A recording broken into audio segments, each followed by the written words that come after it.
ஆதியாகமம் அதிகாரம் 10. நோவாவின் குமாரராகிய சேம், காம், யாபேத் என்பவர்களின் வம்ச வரலாறு. ஜலப்பிரளயத்துக்கு பின்பு அவர்களுக்கு குமாரர் பிறந்தார்கள். யாபேத்தின் குமாரர் கோமர், மாகோகு, மாதாய், யாவான், தூபால், மேசேக்கு, தீராஸ் என்பவர்கள். கோமரின் குமாரர் அஸ்கினாஸ், ரீபாத்து, தொகர்மா என்பவர்கள். யாவானின் குமாரர் எலிசா, தர்ஷீஸ், கித்தீம், தொதானீம் என்பவர்கள். இவர்களால் ஜாதிகளுடைய தீவுகள் அவனவன் பாஷையின்படியையும் அவரவர்கள் கோத்திரத்தின்படியையும் ஜாதியின்படியையும் வேறு வேறு தேசங்களாய் பகுக்கப்பட்டன. காமுடைய குமாரர் கூஷ், மிஸ்ராயிம், பூத், கானான் என்பவர்கள். கூஷுடைய குமாரர் சேபா, ஆவிலா, சப்தா, ராமா, சப்திகா என்பவர்கள். ராமாவின் குமாரர் சேபா, திதான் என்பவர்கள். கூஷ் நிம்ரோதை பெற்றான். இவன் பூமியிலே பராக்கிரமசாலியானான். இவன் கர்த்தருக்கு முன்பாக பலத்த வேட்டைக்காரனாயிருந்தான். ஆகையால் கர்த்தருக்கு முன்பாக பலத்த வேட்டைக்காரரான நிம்ரோதைப் போல என்னும் வழக்குச்சொல் உண்டாயிற்று. ஸ்னேயார் தேசத்திலுள்ள பாபேல், ஏரேக், அக்காத், கல்னே என்னும் இடங்கள் அவன் ஆண்ட ராஜ்யத்திற்கு ஆதிஸ்தானங்கள். அந்த தேசத்திலிருந்து அசூர் புறப்பட்டு போய் நினிவேயையும் ரெகபோத் பட்டணத்தையும் காலாகையும் நினிவேக்கும் காலாகுக்கும் நடுவாக ரெசேனையும் கட்டினான். இது பெரிய பட்டணம். மிஸ்ராயிம், லூதீமையும், அனமீமையும், லெகாபீமையும், நப்தூகிமையும், பத்ருசீமையும், பெலிஸ்தரின் சந்ததிக்கு தலைவனாகிய கஸ்லூகிமையும் கப்துரிமையும் பெற்றான். கானான் தன் மூத்த மகனாகிய சீதோனையும் கேத்தையும் எபுசியரையும் எமோரியரையும் கிர்காசியரையும் ஈவியரையும் அர்கீரியரையும் சீனியரையும் அர்வாதியரையும் செமாரியரையும் காமாத்தியரையும் பெற்றான். பின்பு கானானியரின் வம்சத்தார் எங்கும் பரவினார்கள்.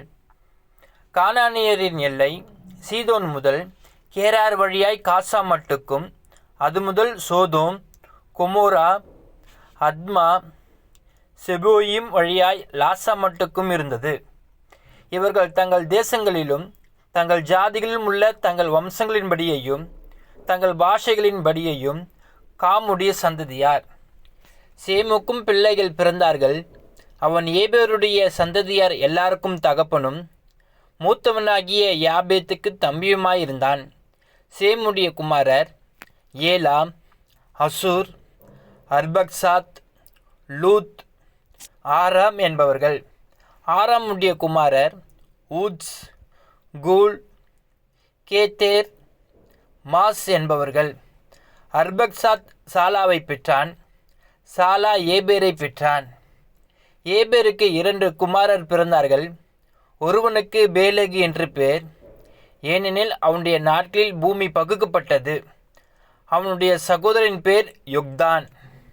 யொக்தான் அல்மோதாதையும் சாலேப்பையும் அசர்மாவேத்தையும் ஏரேகாயும் அதுராமையும் ஊசாலையும் திக்லாவையும் ஓபாலையும் அபிமாவேலையும் சேபாவையும் ஒப்பீரையும் ஆவிலாவையும் யோபாவையும் பெற்றான். இவர்கள் அனைவரும் யொக்தானுடைய குமாரர். இவர்களுடைய குடியிருப்பு மேசா துவக்கி கிழக்கேயுள்ள மலையாகிய செப்பாருக்கு போகும் வழி மட்டும் இருந்தது. இவர்களே தங்கள் தேசங்களிலும் தங்கள் ஜாதிகளிலும் உள்ள தங்கள் வம்சங்களின்படியையும் தங்கள் பாஷைகளின்படியையும் சேமுடைய சந்ததியார். தங்கள் ஜாதிகளில் உள்ள தங்களுடைய சந்ததிகளின்படியே நோவாவுடைய குமாரரின் வம்சங்கள் இவைகளே. ஜலப்பிரளயத்திற்கு பின்பு இவர்களால் பூமியிலே ஜாதிகள் பிரிந்தன. ஆதியாகமம் அதிகாரம் 11.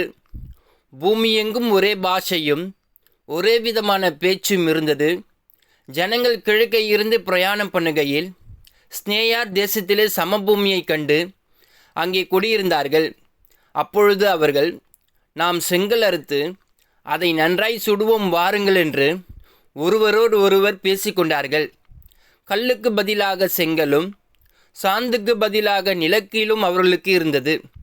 பின்னும் அவர்கள், நாம் பூமியின் மீது எங்கும் சிதறி போகாதபடிக்கு நமக்கு ஒரு நகரத்தையும் வானத்தை அளாவும் சிகரமுள்ள ஒரு கோபுரத்தையும் கட்டி நமக்கு பேறு உண்டாக பண்ணுவோம் வாருங்கள் என்று சொல்லி கொண்டார்கள். மனுபுத்திரர் கட்டுகிற நகரத்தையும் கோபுரத்தையும் பார்க்கிறதற்கு கர்த்தர் இறங்கினார். அப்பொழுது கர்த்தர், இதோ ஜனங்கள் ஒரே கூட்டமாய் இருக்கிறார்கள், அவர்கள் அனைவருக்கும் ஒரே பாஷையும் இருக்கிறது. அவர்கள் இதை செய்ய தொடங்கினார்கள். இப்பொழுதும் தாங்கள் செய்ய நினைத்தது ஒன்றும் தடைபட மாட்டாது என்று இருக்கிறார்கள். நாம் இறங்கி போய் ஒருவர் பேசுவதை மற்றொருவர் அறியாதபடிக்கு அங்கே அவர்கள் பாஷையை தாறுமாறாக்குவோம் என்றார். அப்படியே கர்த்தர் அவர்களை அவ்விடத்திலிருந்து பூமியின் மீது எங்கும் சிதறி போக பண்ணினார். அப்பொழுது நகரம் கட்டுகிறதை விட்டுவிட்டார்கள். பூமி எங்கும் வழங்கின பாஷையை கர்த்தர் அவ்விடத்தில் தாறுமாறாக்கினபடியால் அதன் பேர் பாபேல் எண்ணப்பட்டது. கர்த்தர் அவர்களை அவ்விடத்திலிருந்து பூமியின் மீது எங்கும் சிதறி போக பண்ணினார். சேமுடைய வம்ச வரலாறு. ஜலப்பிரளயம் உண்டான 2 வருஷத்திற்கு பின்பு சேம் 100 வயதான போது அர்பக்சாத்தை பெற்றான். சேம் அர்பக்சாத்தை பெற்ற பின் 500 வருஷம் உயிரோடு இருந்து குமாரரையும் குமாரத்திகளையும் பெற்றான். அர்பக்சாத் 35 வயதான போது சாலாவை பெற்றான். சாலாவை பெற்ற பின் அர்பக்சாத் 403 வருஷம் உயிரோடு இருந்து குமாரரையும் குமாரத்திகளையும் பெற்றான். சாலா 30 வயதான போது ஏபேரை பெற்றான். ஏபேரை பெற்ற பின் சாலா 403 வருஷம் உயிரோடு இருந்து குமாரரையும் குமாரத்திகளையும் பெற்றான். ஏபேர் 34 வயதான போது பேலேகை பெற்றான். பேலேகை பெற்ற பின் ஏபேர் 430 வருஷம் உயிரோடு இருந்து குமாரரையும் குமாரத்திகளையும் பெற்றான். பேலேகு 30 வயதான போது ரெகுவை பெற்றான். ரெகுவை பெற்ற பின் பேலேகு 209 வருஷம் உயிரோடு இருந்து குமாரரையும் குமாரத்திகளையும் பெற்றான். ரெகு 32 வயதான போது செருகை பெற்றான். செருகை பெற்ற பின் ரெகு 207 வருஷம் உயிரோடு இருந்து குமாரரையும் குமாரத்திகளையும் பெற்றான். செருகு 30 வயதான போது நாகோரை பெற்றான். நாகோரை பெற்ற பின் செருகு 200 வருஷம் உயிரோடு இருந்து குமாரரையும் குமாரத்திகளையும் பெற்றான். நாகோர் 29 வயதான போது தேராகை பெற்றான். தேராகை பெற்ற பின் நாகோர் 119 வருஷம் உயிரோடு இருந்து குமாரரையும் குமாரத்திகளையும் பெற்றான். தேராகை 70 வயதான போது ஆபிராம், நாகோர், ஆரான் என்பவர்களை பெற்றான். தேராகுடைய வம்ச வரலாறு. தேராகு ஆபிராம், நாகோர், ஆரான் என்பவர்களை பெற்றான். ஆரான் லோத்தை பெற்றான். ஆரான் தன் ஜன்ம பூமியாகிய ஊர் என்கிற கல்தேர் தேசத்து பட்டணத்திலே தன் தகப்பனாகிய தேராகு மரிக்கும் முன்னே மரித்தான். ஆபிராமும் நாகோரும் தங்களுக்கு பெண் கொண்டார்கள். ஆபிராமுடைய மனைவிக்கு சாராய் என்று பேர். நாகோருடைய மனைவிக்கு மில்கால் என்று பேர். இவள் ஆராமுடைய குமாரத்தி. அந்த ஆரான் மில்காலுக்கும் இஸ்காலுக்கும் தகப்பன். சாராய்க்கு பிள்ளை இல்லை, மலடியாயிருந்தாள். தேராகு தன் குமாரனாகிய ஆபிராமையும் ஆரனுடைய குமாரனும் தன் பேரனுமாயிருந்த லோத்தையும் தன் குமாரன் ஆபிராமுடைய மனைவியாகிய தன் மருமகள் சாராயையும் அழைத்து கொண்டு அவர்களுடனே ஊர் என்கிற கல்தேருடைய பட்டணத்தை விட்டு கானான் தேசத்துக்கு போக புறப்பட்டான். அவர்கள் ஆரான் மட்டும் வந்தபோது அங்கே இருந்து விட்டார்கள். தேராகுடைய ஆயுசு நாட்கள் 205 வருஷம். தேராகு ஆரானிலே மரித்தான். ஆதியாகமம் அதிகாரம் 12. கர்த்தர் ஆபிராமை நோக்கி, நீ உன் தேசத்தையும் உன் இனத்தையும் உன் தகப்பனுடைய வீட்டையும் விட்டு புறப்பட்டு நான் உனக்கு காண்பிக்கும் தேசத்துக்கு போ. நான் உன்னை பெரிய ஜாதியாக்கி உன்னை ஆசீர்வதித்து உன் பேரை பெருமைப்படுத்துவேன். நீ ஆசீர்வாதமாயிருப்பாய். உன்னை ஆசீர்வதிக்கிறவர்களை ஆசீர்வதிப்பேன், உன்னை சபிக்கிறவனை சபிப்பேன். பூமியிலுள்ள வம்சங்களெல்லாம் உனக்குள் ஆசீர்வதிக்கப்படும் என்றார். கர்த்தர் ஆபிரகாமுக்கு சொன்னபடியே அவன் புறப்பட்டு போனான். லோத்தும் அவனோடு கூட போனான். ஆபிரகாம் ஆரானை விட்டு புறப்பட்ட போது 75 வயது உள்ளவனாய் இருந்தான். ஆபிரகாம் தன் மனைவியாகிய சாராயையும் தன் சகோதரனுடைய குமாரனாகிய லோத்தையும் தாங்கள் சம்பாதித்திருந்த தங்கள் சம்பத்தை எல்லாவற்றையும் ஆரானிலே சவதரித்த ஜனங்களையும் கூட்டிக் கொண்டு அவர்கள் கானான் தேசத்துக்கு புறப்பட்டு போய் கானான் தேசத்தில் சேர்ந்தார்கள். ஆபிராம் அந்த தேசத்தில் சுற்றித் திரிந்து சீகம் என்னும் இடத்துக்கு சமீபமான மோரே என்னும் சமபூமி மட்டும் வந்தான். அக்காலத்திலே கானானியர் அத்தேசத்தில் இருந்தார்கள். கர்த்தர் ஆபிரகாமுக்கு தரிசனமாகி உன் சந்ததிக்கு இந்த தேசத்தை கொடுப்பேன் என்றார்.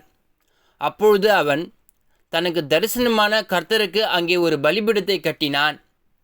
பின்பு அவன் அவ்விடம் விட்டு பெயர்ந்து பெத்தேலுக்கு கிழக்கே இருக்கும் மலைக்கு போய் பெத்தேல் தனக்கு மேற்காகவும் ஆயி கிழக்காகவும் இருக்க கூடாரம் போட்டு அங்கே கர்த்தருக்கு ஒரு பலிபீடம் கட்டி கர்த்தருடைய நாமத்தை தொழுது கொண்டான். அதன்பின் ஆபிராம் புறப்பட்டு தெற்கே பிரயாணம் பண்ணி கொண்டு போனான். அத்தேசத்திலே பஞ்சம் உண்டாயிற்று. தேசத்திலே பஞ்சம் கொடிதாயிருந்தபடியால் ஆபிராம் எகிப்து தேசத்திலே தங்கும்படி அவ்விடத்துக்கு போனான். அவன் எகிப்துக்கு சமீபமாய் வந்தபோது தன் மனைவி சாராயை பார்த்து, நீ பார்வைக்கு அழகு உள்ள ஸ்திரீ என்று அறிவேன். எகிப்தியர் உன்னை காணும்போது இவள் அவனுடைய மனைவி என்று சொல்லி என்னை கொன்று போட்டு உன்னை உயிரோடு வைப்பார்கள். ஆகையால் உன் நிமித்தம் எனக்கு நன்மை உண்டாகும்படிக்கும் உன்னாலே என் உயிர் பிழைக்கும்படிக்கும் நீ உன்னை என் சகோதரி என்று சொல் என்றான். ஆபிராம் எகிப்திலே வந்தபோது எகிப்தியர் அந்த ஸ்திரியை மிகுந்த அழகு உள்ளவள் என்று கண்டார்கள். பார்வோனுடைய பிரபுக்களும் அவளை கண்டு பார்வோனுக்கு முன்பாக அவளை புகழ்ந்தார்கள். அப்பொழுது அந்த ஸ்திரீ பார்வோனுடைய அரண்மனைக்கு கொண்டு போகப்பட்டாள். அவள் நிமித்தம் அவன் ஆபிராமுக்கு தயை பாராட்டினான். அவனுக்கு ஆடு மாடுகளும் கழுதைகளும் வேலைக்காரரும் வேலைக்காரிகளும் கோழிகை கழுதைகளும் ஒட்டகங்களும் கிடைத்தது. ஆபிராமுடைய மனைவியாகிய சாராய் நிமித்தம் கர்த்தர் பார்வோனையும் அவன் வீட்டாரையும் மகா வாதைகளால் வாதித்தார். அப்பொழுது பார்வோன் ஆபிராமை அழைத்து, நீ எனக்கு ஏன் இப்படி செய்தாய்? இவள் உன் மனைவி என்று நீ எனக்கு அறிவியாமற் போனதென்ன? இவளை உன் சகோதரி என்று நீ சொல்ல வேண்டுவது என்ன? இவளை நான் எனக்கு மனைவியாக கொண்டிருப்பேனே. இதோ உன் மனைவி, இவளை அழைத்து கொண்டு போய் என்று சொன்னான். பார்வோன் அவனை குறித்து தன் மனுஷருக்கு கட்டளை கொடுத்தான். அவர்கள் அவனையும் அவன் மனைவியையும் அவனுக்கு உண்டான எல்லாவற்றையும் அனுப்பிவிட்டார்கள்.